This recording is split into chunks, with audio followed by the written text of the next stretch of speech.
नमस्कार दोस्तों, study plan के ऑफिशियल चैनल पे मैं सुनील आपका स्वागत करता हूँ। आज हम पाइथागोरस प्रमेय पढ़ेंगे।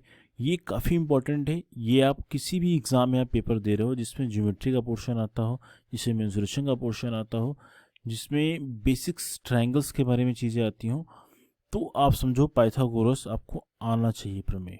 ये काफ़ी इंपॉर्टेंट है और किसी भी एग्जाम के लिए इंपॉर्टेंट है, राइट।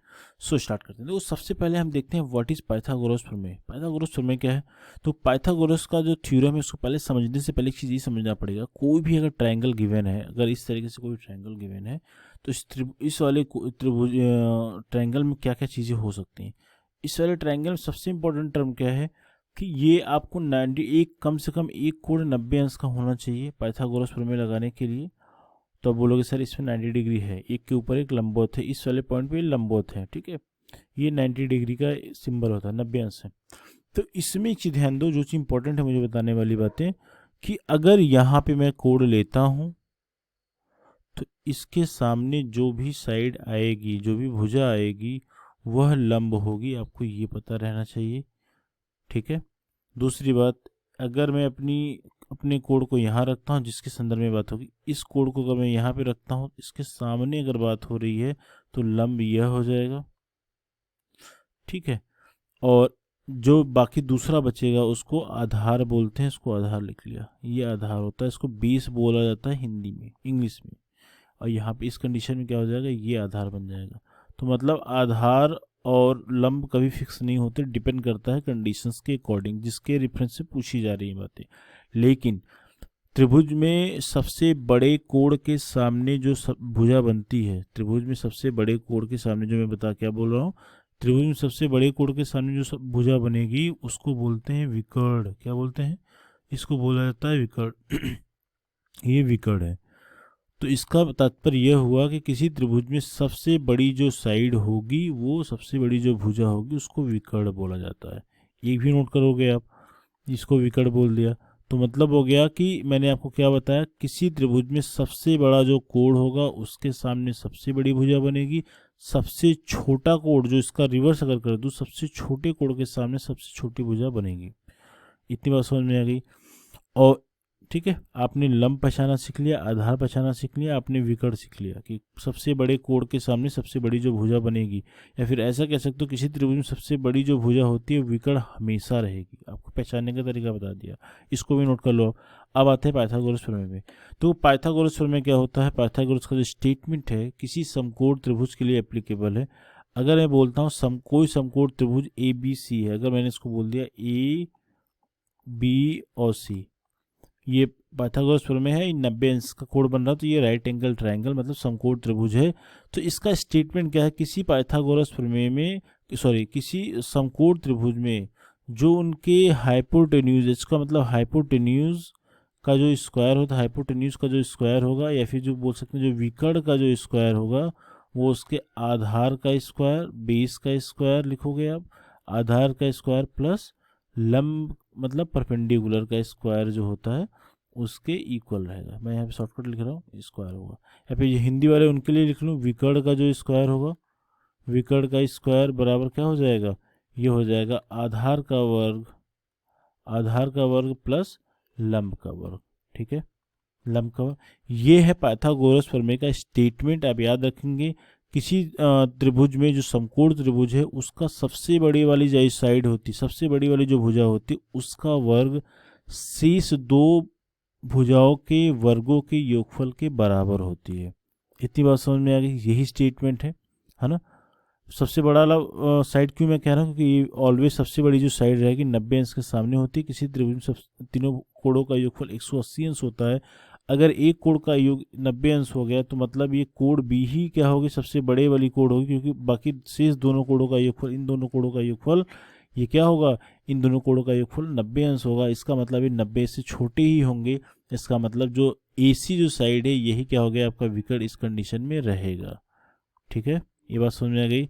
और एक चीज़ और बोल रहा हूँ कि सबसे बड़ा जो साइड रहेगा वो विकर्ण आप आंख बंद करके ले लेंगे। बाकी जो शेष दो बचेंगे साइड, उसमें आप चाहे किसी को आधार मानो, चाहे किसी को लंब मानो, कोई फर्क नहीं पड़ता। अगर कंडीशन दी गई है तो उसके किस तरीके से पहचानते, मैंने आपको ये भी बता दिया, आपको समझ में आ गया। अब कुछ और चीज़ें देखते हैं जो कि इंपॉर्टेंट है एग्जाम के पॉइंट ऑफ व्यू से।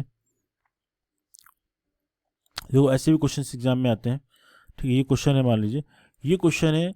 इस क्वेश्चन में देखो, अगर मैं आपसे कह दूं कि इस त्रिभुज की पहचान करिए, साइड अगर मैं दे दूं 5 दे दिया, 12 दे दिया और 13 दे दिया, आपसे मैंने बोला कि इस त्रिभुज की पहचान करिए, तो आप बोलोगे, सिंपली बोलोगे सर कुछ मत करिए, सबसे बड़ा वाला जो साइड है उसका स्क्वायर करेंगे।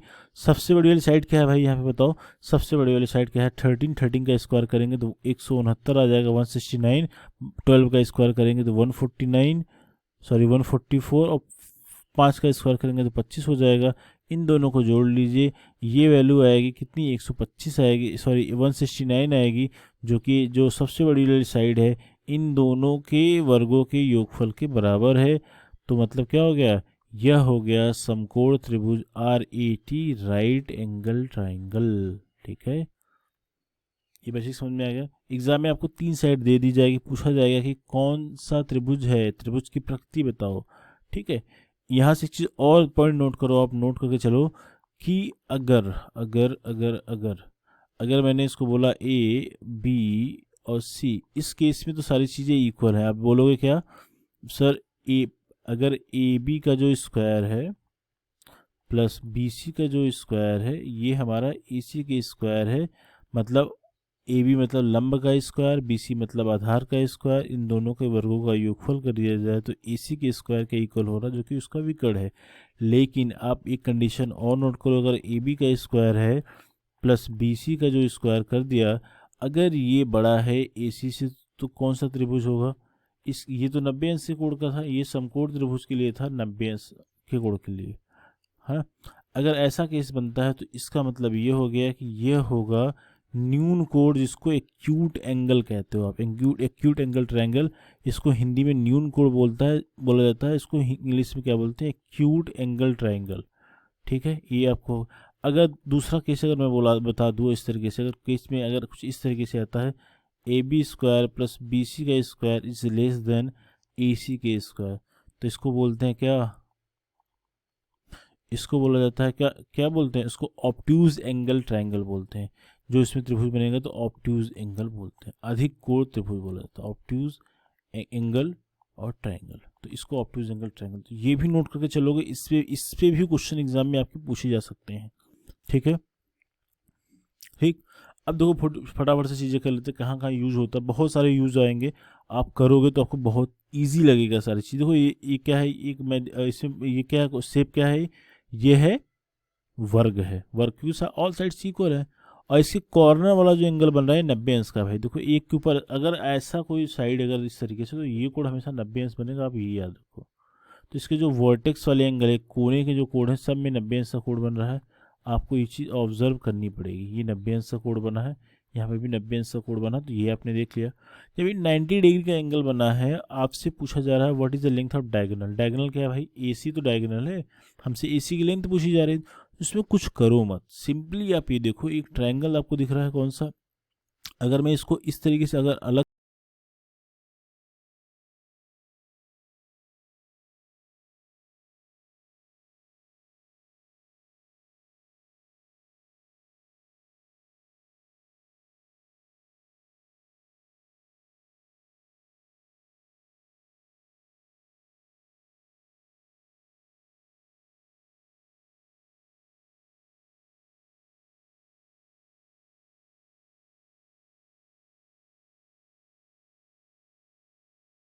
होगा, ठीक है, 90 अंश, ये मतलब ये विकर्ण हो गया, तो मतलब आप बोलोगे सर AC का स्क्वायर कर दो, जो कि CD के स्क्वायर प्लस AD के स्क्वायर के इक्वल होगा।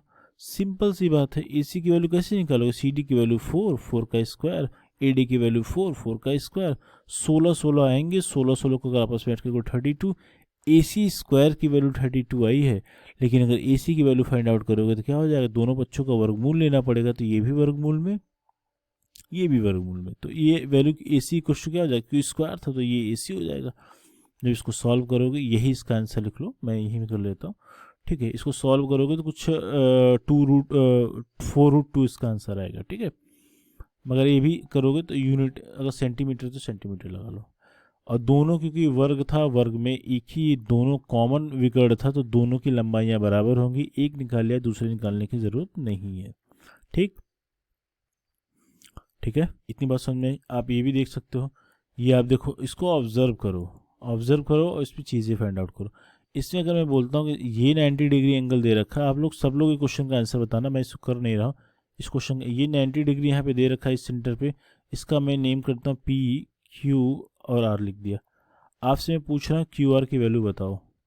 ऐसे भी क्वेश्चन आपके पेपर में आ सकते हैं, याद रखिएगा। क्यू आर की वैल्यू, क्योंकि बहुत ईजी है, बहुत ज़्यादा ईजी है। तो आप बोलोगे सबसे, इस त्रिभुज में 90 डिग्री के सामने क्या है, विकर्ण है, तो सबसे बड़ा साइड होगा वो, सबसे बड़ा साइड है, तो इसका स्क्वायर करो प्लस पी क्यू का स्क्वायर करो, पी क्यू का स्क्वायर करो और प्लस क्यू आर का स्क्वायर करो। यही तो करोगे आप। पी क्यू की वैल्यू हमें पता है, क्वेश्चन में 15 दिया है तो 15 का स्क्वायर कर लिया। क्यू आर की वैल्यू कितनी है, बी है, तो बी लिख लो और उसका स्क्वायर कर लो। 17 का स्क्वायर करोगे क्या हो जाएगा, ये 289 हो जाएगा। ठीक है, 15 का स्क्वायर करोगे 225 हो जाएगा, ये 289 इधर था। जब सॉल्व करने की बारी आएगी, ये बी स्क्वायर क्वेश्चन क्या हो जाएगा, बी स्क्वायर क्वेश्चन क्या, 289 में से क्या माइनस करोगे, 225 माइनस करोगे आप, ये बी स्क्वायर के इक्वल हो जाएगा। अगर इसका डिफरेंस निकालोगे तो 9 माइनस 5 करोगे तो ये 4 आ जाएगा, 7 माइनस 2 करोगे तो ये 5 हो जाएगा। और ठीक है, इतनी आएगा मुझे, मेरे हिसाब से ये बी स्क्वायर की वैल्यू आ गई। और बी की वैल्यू अगर निकालोगे तो दोनों साइड में स्क्वायर रूट लेना पड़ेगा, तो ये अंडर रूट 54 हो जाएगा। आई थिंक मैंने घटाया सही है ना, आप चेक कर लेना, गलत होगा तो बताना, ऐसे गलत नहीं होना चाहिए। और 5 to 9 and 5 to 7, no no no, कुछ गड़बड़ लग रहा है, यहाँ पे 6 आएगा, 64, ये 64 आने का मतलब ये वैल्यू कितनी आ जाएगी, 8 हो जाएगी। मतलब बी की वैल्यू कितनी आ गई, 8 आ गई। अगर सेंटीमीटर में गिवन है तो सेंटीमीटर लगा लो।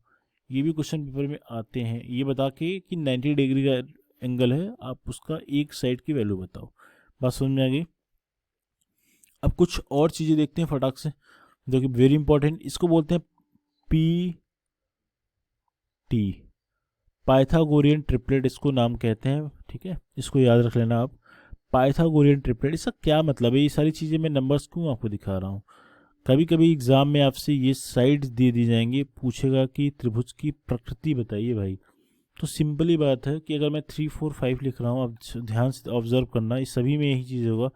3 4 5 अगर कर रहा हूँ तो इसका स्क्वायर करोगे, सबसे बड़ा इसमें विकर्ण क्या होगा, तो बोलोगे सर 5 होगा, क्योंकि 5 की वैल्यू सबसे बड़ी है। तो इसका जो स्क्वायर है, 5 का स्क्वायर 25 और 4 का स्क्वायर करोगे तो ये 16 आ जाएगा। 3 का स्क्वायर करोगे तो 9 आएगा। इन दोनों को अगर आपस में ऐड करोगे, 9 और 16 को ऐड करोगे तो 25 आएगा। ये 5 का स्क्वायर 25, ये आपस में इक्वल है। इक्वल है मतलब ये राइट एंगल ट्राइंगल है। ट्राइंगल कौन सा बनेगा, राइट एंगल ट्राइंगल, मतलब समकोण त्रिभुज। आप हिंदी में समकोण त्रिभुज कहते हैं, इंग्लिश वाले बच्चे इसको कहते हैं right angle triangle.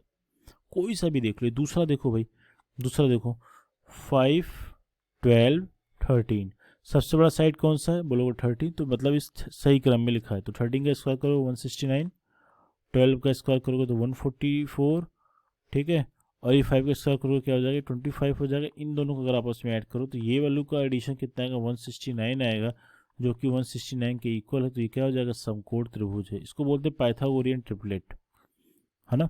Pythagorean triplet अगर आपको याद है तो आपके लिए चीज़ें काफ़ी आसान हो जाएंगी। ये साइड आपको एग्जाम में दिया जाएगा, बोलेगा कौन सा त्रिभुज है, त्रिभुज की प्रकृति याद करो।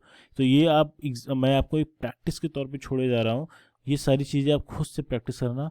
मैं आपको कुछ और चीज़ें से बता सकता हूँ कि इसमें किस तरीके से वैल्यू भी जनरेट करते हैं, आपको वो भी समझा सकता हूँ। बट ये कि देखो, आप अगर मैं बोल रहा हूँ कि आप वो जितनी चीज़ें मैंने छोड़ रखी हैं वो वाला आपके लिए प्रैक्टिस है, जो कि मैंने आपको एक आइडिया दे दिया है। अगर 3 4 5 गिवन है तो अगर मुझे मान लो एक साइड यही पता लगा है, ये मान लो समकोण त्रिभुज, इसके दो साइड और क्या हो सकते हैं, तो इसका 3 का स्क्वायर करो आप। 3 का स्क्वायर कितना आएगा, 9 आएगा। 9 का हाफ करो कितना आएगा, 4.5 आएगा। इससे 0.5 एक्स्ट्रा आ रहा है तो इसे 0.5 एक में ऐड कर दो, 0.5 एक में ऐड करो, एक में 0.5 क्या करो, माइनस कर दो। यही करोगे। जब 4.5 ऐड करोगे तो ये 5 हो जाएगा। 4.5 में से अगर जो 0.5 माइनस करोगे तो ये वैल्यू 4 हो जाएगी। तो मतलब पहला साइड 3 था, दूसरा 4 हो गया, तीसरा क्या 5 हो जाएगा, तो समकोण त्रिभुज बन गया। तो इस तरीके से भी चीज़ें आप समझ सकते हो, है ना। अगर मैं आपको एक साइड दे देता हूँ, मैंने बोला एक साइड 5 है ना, बाकी और ये समकोण त्रिभुज बनाएगा तो इसके दो साइड और क्या होंगे, तो क्या करोगे सर, तो आप कहोगे सर 5 का स्क्वायर करूँ मैं, 5 का स्क्वायर करोगे क्या हो जाएगा, 5 का स्क्वायर कर दिया, इसके बाद जो वैल्यू है उसका हाफ करोगे तो कितना हो जाएगा 12.5 आ जाएगा। एक में 12.5 में 0.5 ऐड कर दो, जोड़ दो, तो ये हो जाएगा 13। एक में 0.5 माइनस कर दो तो ये कितना हो जाएगा, ये हो जाएगा 12। मतलब क्या, तीनों साइड क्या, एक वैल्यू 5 है, 12 है, 13 है। ठीक है, इस तरीके से चीज़ें फाइंड आउट कर सकते हो। देखो 5, 12, 13 हो जाएगा। तो ये भी एक चीज़ें आसान है, आपको एक इंटरेस्ट क्रिएट करने के लिए काफ़ी समझ सकते हो आप। ठीक है, तो फिलहाल मगर ये ट्रिपलेट आपको पता रहेंगे तो आपके हित में है, नहीं तो ट्रिपलेट को जस्टिफाई करने आपको आना चाहिए, ये सबसे इंपॉर्टेंट टर्म है। ठीक है, तो आई थिंक पाइथागोरस थ्योरम में मैंने आपको बहुत सारी चीज़ें बता दी जो चीज़ एग्ज़ाम में आती हैं। उसके अलावा भी कुछ ऐसे पॉइंट बताएं जो एग्ज़ाम में पूछी जा सकती हैं। Very important, must learn these things, काफ़ी इंपॉर्टेंट रहेगा। क्योंकि जब मैं आगे मेंस्ट्रुएशन पढ़ा रहा हूँ, मेंस्ट्रुएशन में ही ये पार्ट आएगा, तो मैं वहाँ पे ये बोलूँगा यूजिंग द पाइथागोरस थ्योरम, आप पाइथागोरस प्रमेय करके सॉल्व कर सकते हो। तो वहाँ पे मैं पाइथागोरस थ्योरम नहीं बताऊँगा, आपको चीज़ें यहीं पे क्लियर कर देता हूँ। ठीक है, so thank you so much. And if you are the first time viewer, अगर आप फर्स्ट टाइम अगर व्यू कर रहे हैं या फिर पहले से बहुत से लोग देख रहे हैं बट ये चैनल को सब्सक्राइब नहीं कर रहे हैं, पता नहीं क्यों सब्सक्राइब नहीं कर रहे हो भाई, और क्योंकि सब्सक्राइब करोगे तो हमें एक मोटिवेशन मिलता है, हमें काम करने के प्रति बहुत ही डेडिकेशन मिलता है कि आपको चीज़ें समझ में आ रही हैं। So please please please subscribe this channels अगर आपको चीज़ें समझ में आ रही है। अगर चीज़ें में कुछ इशू लग रहा है कि आपको कुछ प्रॉब्लम समझ में आ रहा है कि हाँ कुछ इसमें और भी एक्स्ट्रा चीज़ें ऐड होनी चाहिए, तो आप कमेंट करके भी बता सकते हो, वो हम उस चीज़ को और भी बेहतर करने की कोशिश करेंगे।